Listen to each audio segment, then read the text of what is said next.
Hello students, आज की जो हमारी एक्सरसाइज है वो एक्सरसाइज 4.3 है। 4.3 में हमने क्वेश्चन नंबर 5 तक कर लिया था। Now we are going to do the question number 6 and again question number 7 and 8, last question. So the question number 6 is, if the work done by a body on an application of constant force is directly proportional to the distance traveled by the body. Suppose अगर कोई भी एक force लगाया जा रहा है, से F, अगर F फोर्स लगाया जा रहा है, F जो है वो डायरेक्टली प्रोपोर्शनल है डिस्टेंस ट्रेवल के. इसका मतलब जितना ज़्यादा फोर्स लगाते हो डिस्टेंस उतना ज़्यादा बढ़ती चली जाती है. तो डायरेक्टली प्रोपोर्शनल का ये साइन होता है, F is force is directly proportional to X. जैसे जैसे F बढ़ेगा वैसे वैसे X भी बढ़ेगा. तो ऐसा रिलेशन दिया हुआ, तो वी हैव टू से express this in the form of equation in two variables and draw the graph of the same by taking the constant force as 5 units. हमें इसका टू वेरिएबल्स में इक्वेशन बनानी है. तो अब क्या करना होता है, जब भी प्रोपोर्शनल का साइन हटाना होता है तो प्रोपोर्शनल का साइन हटाने के लिए f इज इक्वल्स टू में कन्वर्ट हो जाता है और इसके साथ एक कांस्टेंट आ जाता है जिसे k कहते हैं. ठीक है, this is answer number 6. Answer number 6 में जो गिवन है, force is directly proportional to distance, force is equals to k into x. क्यों? हमने प्रोपोर्शनल का साइन हटाया और k का साइन लगा दिया.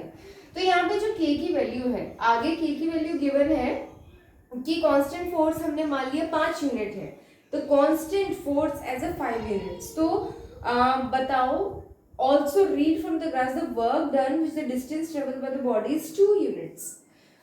तो फर्स्ट वाला ये बोल रहा है कि अगर 5 यूनिट अगर कांस्टेंट फोर्स है, कांस्टेंट है, तो क्या होगा? तो F is equals to 5x होगा. ठीक है, या y ले लो इसे, या FV भी ले सकते हो, कुछ भी ले सकते हो. F is equals to 5x ले लिया हमने. तो पहली वाली कंडीशन हमारी फुलफिल हो गई, force is equals to 5 into x. Second ये बोला हुआ है कि अगर F यहाँ पर x की जो वैल्यू है वो 2 यूनिट्स हो जाए, अगर 2 यूनिट्स है तो क्या होगा? तो इक्वेशन हमारी थी F is equals to k x, जहां पर x की वैल्यू 2 हो जाएगी, F is equals to 2k.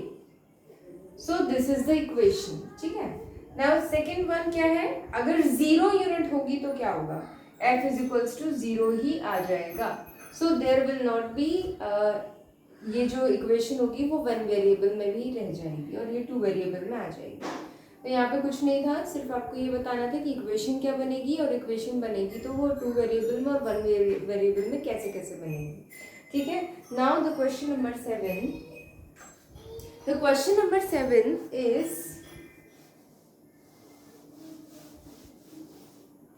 The question number 7 is, Yamini and Fatima, 2 students of class 9th of the school, contributed hundreds towards the Prime Minister's relief fund to help the earthquake victims. ठीक है, यामिनी और फातिमा ने 100 रुपये contribute किए PM fund में. Right a linear equation which satisfies the data, you may take the contribution as x and y. तो total मिलाकर के जो कंट्रीब्यूशन दिए वो 100 रुपीज़ दिए हैं. तो दिस इज़ वेरी इजी, इसमें कुछ भी नहीं है. हमें इसमें सेटिस्फैक्ट्री कोई इक्वेशन बनानी है. तो सिंपल सी बात है, मान लेते हैं कि यामिनी ने x दिया है. Let Yamini provided contributed x, contributed rupees is equals to x, and Fatima contributed rupees is equals to y. So according to the question, Yamini plus Fatima will be equal to 100. So this is the equation in 2 variables. ठीक है, so बस इतना ही करना था, इसमें और कुछ नहीं बनाना है. Next question number 8. अब आप इसको ग्राफिकली भी सॉल्व कर सकते हो. आगे ग्राफिकली सॉल्व करने के लिए 100 माइनस वाई आ जाएगा, फिर हम इसके वो निकालेंगे सोल्यूशन निकालने के बाद यहाँ x आएगा, यहाँ y आ जाएगा. और बच्चों एक बात और आ जाती है कि अगर यहाँ पे 100 दिया हुआ है, अगर 100 दिया और आप ये चाहते हो कि 100 तक तो आप ग्राफ में ड्रॉ नहीं करोगे, तो आपको क्या करना पड़ेगा? आप 100 को 1 यूनिट ले लेना, स्केलिंग में जब आप बनाओगे तो 1 सेंटीमीटर इज इक्वल्स टू 100 तक ले लेना, 0 to 100, 200, 300 या -100 इस तरह से ले लेना। जब इस तरह से स्केलिंग ले लोगे तो इजीली बन जाएगा ये, यानी 1 सेंटीमीटर इज इक्वल्स टू 100 ले लेना। यहाँ इसको लेट भी कर सकते हो, अगर आपने लेट किया 100, y को 100 रखा तो 100 माइनस 100 0 हो जाएगा। अगर y को 200 रखा तो 100 माइनस 200 इज -100 एंड y को अगर -100 रखा तो -100 यहाँ पे अगर आ गया तो 100 माइनस -100 इज 200, तो 200 आएगा और यहाँ -100 आएगा। तो ऐसे ये सॉल्यूशंस हो जाएंगे और आप इससे ग्राफ भी ड्रॉ कर सकते हो। तो आप लोग इससे ग्राफ भी ड्रॉ करोगे, ड्रॉ ग्राफ ऑल्सो, ठीक है। आप लोग इससे ग्राफ भी ड्रॉ करोगे, ग्राफ जो है वो इसी तरह से ड्रॉ हो जाएगा। अपने क्वेश्चन जो है क्वेश्चन नंबर 7 में आगे ये भी लिख लेना, draw a graph also question में, ठीक है। Now question number 8, problem number 8. The problem number 8 is, in countries like USA, China, Canada, temperature is measured in Fahrenheit, whereas in countries India it is measured in Celsius. Here is the linear equation that converts Fahrenheit to Celsius. Fahrenheit to Celsius convert करने वाली जो equation है वो given है। तो यहाँ Fahrenheit is equals to 9/5 of C plus 32 degree है, ठीक है, 32 है नॉट डिग्री। अगर फ़ारेनहाइट को सेल्सियस में कन्वर्ट करना है या सेल्सियस को फ़ारेनहाइट में कन्वर्ट करना है तो दोनों के लिए फॉर्मूला इसी से ही बन जाएगा, इसी इक्वेशन से। अब मान लो फर्स्ट जो आपका एग्जाम्पल क्वेश्चन दिया हुआ वो क्या दिया है, फर्स्ट जो पार्ट दिया है ये दिया है, draw the graph of the linear equation using Celsius for x axis and Fahrenheit for y axis. हमने क्या करना है, सेल्सियस लेना है x एक्सिस पे और फ़ारेनहाइट लेना है y एक्सिस पे, ठीक है। ये आपका फ़ारेनहाइट रहेगा और ये सेल्सियस रहेगा। अब करना इसी का ग्राफ ड्रॉ करना है। अगर इसका ग्राफ ड्रॉ करना है तो आपको इसके सॉल्यूशंस निकालने पड़ेंगे। सॉल्यूशन निकालने के लिए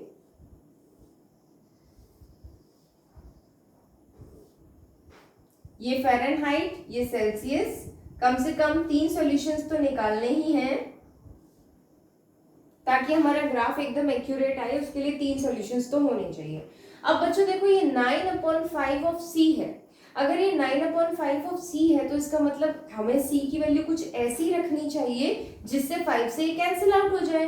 कैंसिल आउट होकर के हमारे पास कुछ कोई होल नंबर आ जाए। हम नहीं चाहते कि कोई फ्रैक्शन में आए या पॉइंट्स में आए, क्योंकि पॉइंट्स में नंबर लाने में फिर प्लॉट करने में प्रॉब्लम होती है। तो देखो यहाँ पे f is equals to 9/5 into C। हम C रख देते हैं -30, ठीक है, -30 रख दिया, प्लस 32 रखा मैंने। -30 मैंने क्यों रखा, -30 मैंने इसलिए रखा क्योंकि ये 6 टाइम्स कट जाएगा, ठीक है। -30 थोड़ी ज़्यादा ही वैल्यू हो जाती है, कम कर देते हैं इसको, 15 रख देते हैं, -15 रखते हैं तो ये 3 टाइम्स कट जाएगा, ठीक है। 3 टाइम्स कटा, 3 7 3 9 27, -27 plus 32, how much this will be 5। तो आंसर कितना आया 5, यानी फ़ारेनहाइट कितना आ गया 5। तो हमने सेल्सियस रखा -15 और फ़ारेनहाइट हमारे पास आ गया 5, ठीक है। अब इसी तरह से हम यहाँ 10 अगर रख के देखते हैं, अगर यहाँ पर 10 रखते हैं तो 2 टाइम्स कैंसिल आउट हो जाएगा, 2 टाइम्स कैंसिल आउट हो जाएगा तो ये आ जाएगा 18, ठीक है। अब 18 अगर कैंसिल आउट हो जाएगा तो ये आ जाएगा 12 - 8 इज 4, देन 2 - 1 इज -40, तो यहाँ पे 14 आ जाएगा। 10 रखा जब हमने माइनस का सेल्सियस का तो ये आ गया 40। नेक्स्ट इसके अलावा एक और पॉइंट आप ड्रॉ कर सकते हो, इसके अलावा एक और पॉइंट आप करके देख लो जो 5 से कैंसिल आउट हो जाता हो। तो हम यहाँ रख सकते हैं 20 रखा मैंने, इसको मैंने माइनस में बच्चों इसलिए लिया है ताकि ये वाला अगर नंबर एडिशन का होगा, अगर प्लस का होगा तो ये दोनों ऐड होकर के बहुत बड़े नंबर बना देंगे और वो हमें नहीं चाहिए। हमें क्या चाहिए, हमें एक छोटा नंबर चाहिए, इस वजह से हम नेगेटिव रख रहे हैं इसको। 5 4 जा 20 और 4 9 जा 36 माइनस का, तो ये आंसर कितना आ गया -4। हमने क्या रखा -20 रखा, तो हमें क्या मिला -4, ये हुआ। ठीक है, अब यहाँ पर जो स्टार्टिंग है, यहाँ पर जो आप देख रहे हो -15 -10 -20 5 14 एंड 4, तो यहाँ पे थोड़ा बड़ा बड़ा है क्योंकि आपको 15 तक ड्रॉ करना पड़ेगा, 20 तक ड्रॉ करना पड़ेगा, तो आपको प्रॉब्लम हो जाएगी। तो आप क्या करोगे, यहाँ पे स्केलिंग चेंज कर दोगे, आप 2 सेंटीमीटर का 1 डिग्री बना दोगे। ठीक है, 2 सेंटीमीटर कहने का मतलब आप सीधे, ये डिग्री में गिवन है, ये फ़ारेनहाइट में गिवन है, तो आप एक काम करो 1 centimetre is equals to 2 degree बना सकते हो, 2 degree Celsius in x axis. ठीक है, इन एक्स एक्सिस, और वाई एक्सिस में 1 सेंटीमीटर इज इक्वल्स टू, यहाँ पे भी 2 फ़ारेनहाइट बनाना है, 2 फ़ारेनहाइट, ये आपकी स्केलिंग रहेगी। तो आप क्या करोगे, 1 सेंटीमीटर में ही यहाँ पे लिखना पड़ेगा 2 4 6 8, और कहाँ तक लिखना पड़ेगा, अप टू 20 तक, क्योंकि आपकी सेल्सियस जो है -20 तक गया है, तो यहाँ पे भी -20 लास्ट पॉइंट आएगा। यहाँ पे भी 2 से स्टार्ट होगा, -2 -4 -6 इस तरह से, और फ़ारेनहाइट में भी 2 4 6 8 10 इस तरह से जाएगा। ठीक है, माइनस का, और यहाँ पॉजिटिव आएगा 2 से लेके 14 तक। उसके बाद आपको ये पॉइंट्स प्लॉट करने हैं। पॉइंट्स क्या क्या आएंगे, पॉइंट्स आएंगे आपके, आपने एक्स एक्सिस में सेल्सियस को लिया है, तो -15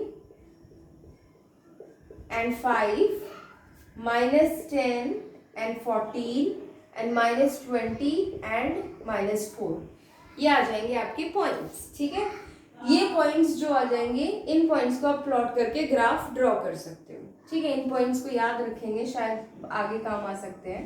-15 and 5 -10 and 14 -20 and -4।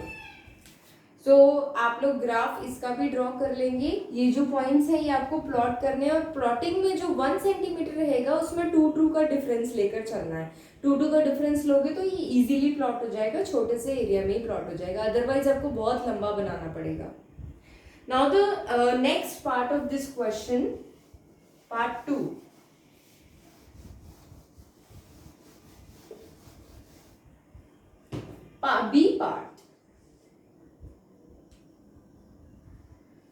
B part is, if the temperature is 30 degree Celsius, अगर टेम्परेचर यानी C की वैल्यू जो है वो 30 डिग्री हो जाती है, what is the temperature in Fahrenheit, तो बताओ कि फ़ारेनहाइट में क्या आएगा।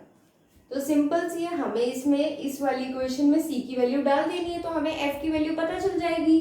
तो F is equals to 9/5 into 30 plus 32, 6 times 54 plus 32, that is equals to 86। ये आ गया आपका आंसर।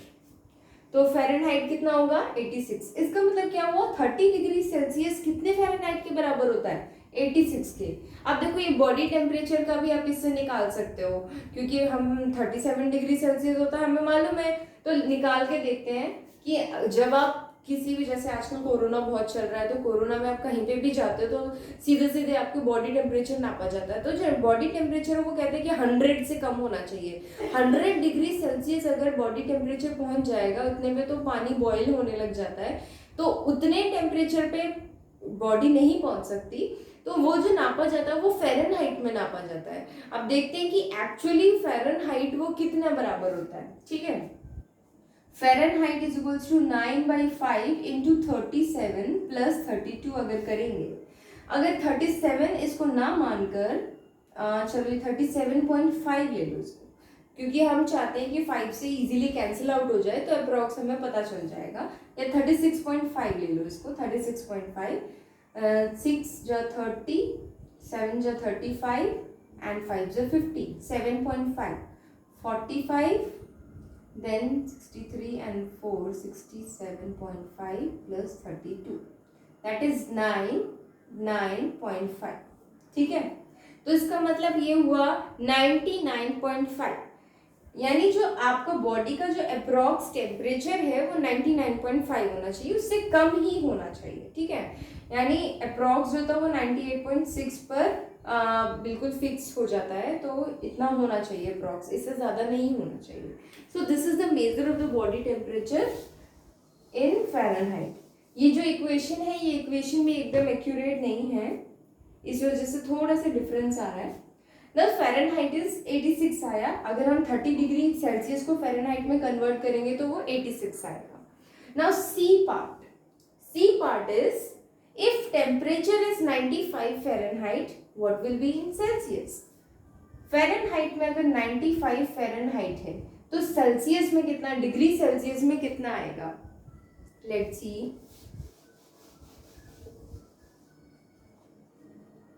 सी पार्ट फ़ारेनहाइट में हमें गिवन है 95, हमें निकालना है सेल्सियस का, तो सेल्सियस सॉल्व करना पड़ेगा। फ़ारेनहाइट में हम रखेंगे 95, यहाँ एफ है तो एफ की जगह 95, 9/5 हमें सी निकालना है प्लस 32 को हम इस साइड में ले जाएंगे, 95 minus 32 is equals to 9/5 into C. Now this is 363 is equals to 9/5 into C. 9 से ये कट गया 7 टाइम्स और ये इधर क्रॉस मल्टीप्लीकेशन हो जाएगा, 7 5 ज़ 35, तो कितने डिग्री आ गया? दिस इज 35 डिग्री सेल्सियस, यानी 95 फ़ारेनहाइट 35 डिग्री सेल्सियस के बराबर होता है। Now next question, fourth part